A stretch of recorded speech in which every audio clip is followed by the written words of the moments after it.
Hi കൂട്ടുകാരെ, എൻ്റെ ചാനലിലേക്ക് എല്ലാവർക്കും സ്വാഗതം. ഞാനിന്നിവിടെ കുറച്ച് ഉപ്പേരി ഉണ്ടാക്കാനാണ് പോകുന്നത്. ഓണത്തിന് നമ്മൾ ചിപ്സിൻ്റെ കൂടെ വിളമ്പുന്ന ശർക്കര വരട്ടി എന്ന് പറയുന്ന ഉപ്പേരി ഉണ്ടാക്കാനാണ് പോകുന്നത്. അതിന് വേണ്ടിയിട്ട് ഞാനിവിടെ 9 നേന്ത്രക്കായ എടുത്തിട്ടുണ്ട്. ഇതുപോലെ തൊലി കളഞ്ഞ് കട്ട് ചെയ്തെടുക്കാം.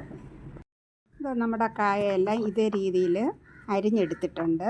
ഇതിനി നമുക്ക് എണ്ണയിലേക്കിട്ട് വറുത്ത് കോരാം. പാൻ ചൂടായിട്ടുണ്ട്. ചൂടായി കഴിയുമ്പോഴേക്ക് അതിലേക്ക് കുറച്ച് എണ്ണ ഒഴിക്കാം. കായ വറുത്ത് കോരുന്നതിന് വേണ്ടിയിട്ടുള്ള എണ്ണ കണക്കിന് ഒഴിച്ചേക്കാം. ഏതെണ്ണ വേണമെങ്കിലും ചേർക്കാം. വെളിച്ചെണ്ണ വേണമെങ്കിലും ചേർക്കാം, സൺഫ്ലവർ ഓയിൽ വേണമെങ്കിലും ചേർക്കാം. ഞാനിപ്പോഴും എടുത്തിരിക്കുന്നത് സൺഫ്ലവർ ഓയിലാണ്. എണ്ണ നന്നായിട്ടൊന്ന് ചൂടായി വരട്ടെ. എണ്ണ നന്നായിട്ട് തിളച്ചതിന് ശേഷമേ ഈ കായ അരിഞ്ഞു വെച്ചേക്കുന്ന കായ ഇട്ട് കൊടുത്ത് വറുക്കേണ്ടത്. തിളച്ചിട്ടുണ്ട്. അതിലേക്ക് അരിഞ്ഞു വെച്ചേക്കുന്ന കായ ഇട്ട് കൊടുക്കാം. പറ്റത്തില്ല, പകുതി മാത്രമേ ഇട്ട് കൊടുത്തിട്ടുള്ളൂ.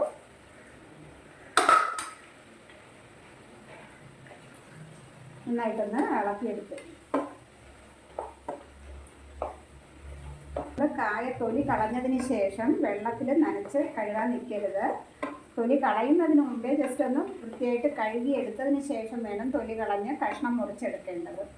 അങ്ങനെ മുറിച്ചെടുത്ത കായാണ് ഇപ്പോഴും എണ്ണയിലേക്ക് ഇട്ട് കൊടുത്തിരിക്കുന്നത്. ഇത് നന്നായിട്ടൊന്ന് മൂത്ത് വരട്ടെ. മൂത്ത് വരുന്നുണ്ട്. നന്നായിട്ട് ഇളക്കി തിരിച്ചും മറിച്ചും ഒക്കെ ഇട്ട് ഇളക്കി ആ കായ ഒന്നുപോലെ മൂപ്പിച്ചെടുക്കണം.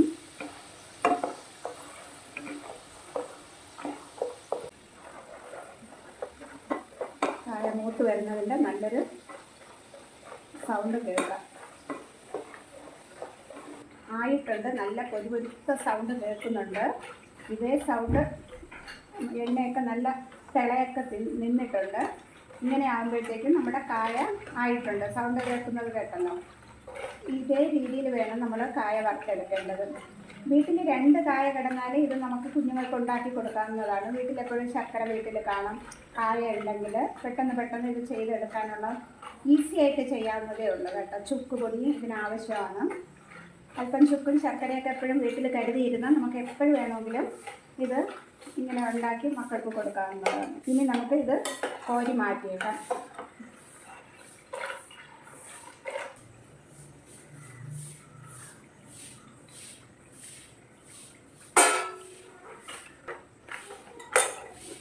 കറക്റ്റ് പരുവായിട്ടുണ്ട്. ഇനി കോരി മാറ്റിയേക്കാം.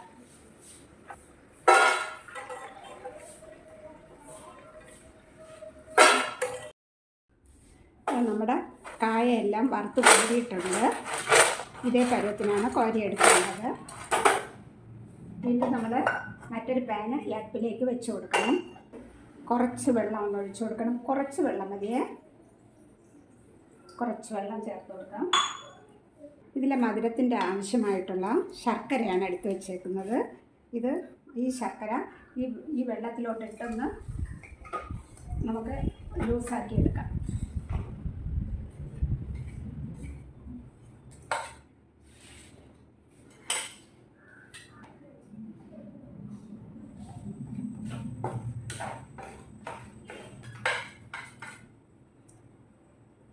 ഇതിലേക്ക് ഞാൻ കുറച്ച് ചുക്ക് പൊടിച്ച് വെച്ചിട്ടുണ്ട്. ആ ചുക്കും കൂടി നമുക്ക് ഇതിലേക്ക് കുറച്ച് ചേർത്ത് കൊടുക്കാം.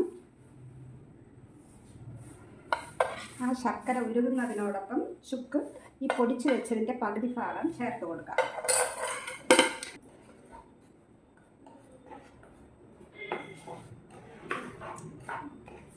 മെലിറ്റാകുന്നത് വരെ നമ്മളിതൊന്ന് ഇളക്കി കൊടുക്കണം.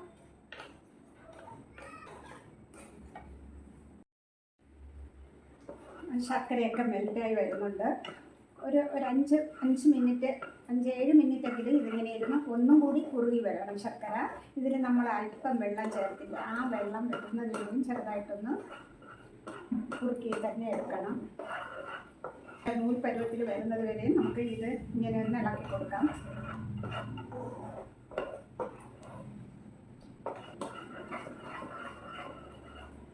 നമ്മളൊരു ശകലം വെള്ളത്തിലേക്ക് ഒരു തുള്ളി ഒഴിച്ച് കൊടുത്ത് അത് നമുക്കിങ്ങനെ കട്ടിയായിട്ട് കിട്ടുകയാണെങ്കിൽ അതിൻ്റെ പരുവായിട്ടുണ്ട്. ഇതിപ്പോൾ ഏകദേശം പരുവായിട്ടുണ്ട്. ഇനി നമുക്ക് ഇത് ഒന്ന് ഓഫ് ചെയ്തേക്കാം. ചെറിയ ഫ്ലെയിമിലാണ് ശർക്കര ഉരുക്കി എടുത്തിട്ടുള്ളത്. തീ ഓഫ് ചെയ്തേക്കാം.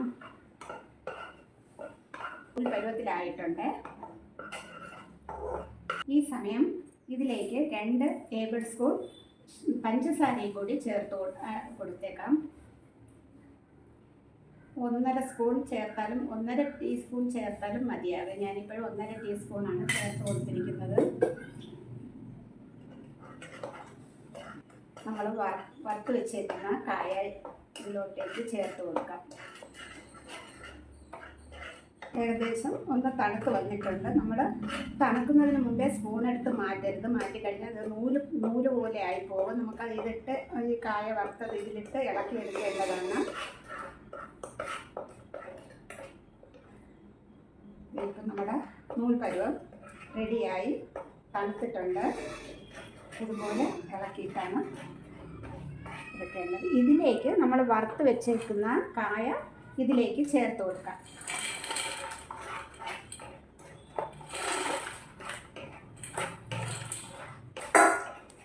ചേർത്ത് നന്നായിട്ടൊന്ന് മിക്സ് ചെയ്തേക്കണം. എല്ലാ കായിലും ഈ മധുരം ചേരേണ്ടതാണ്. അതുകൊണ്ട് നന്നായിട്ട് മിക്സ് ചെയ്തേക്കണം. ബാക്കി വെച്ചേക്കുന്ന ചുക്ക് പൗഡർ കൂടെ ഇതിലേക്ക് ആഡ് ചെയ്ത് കൊടുക്കാം.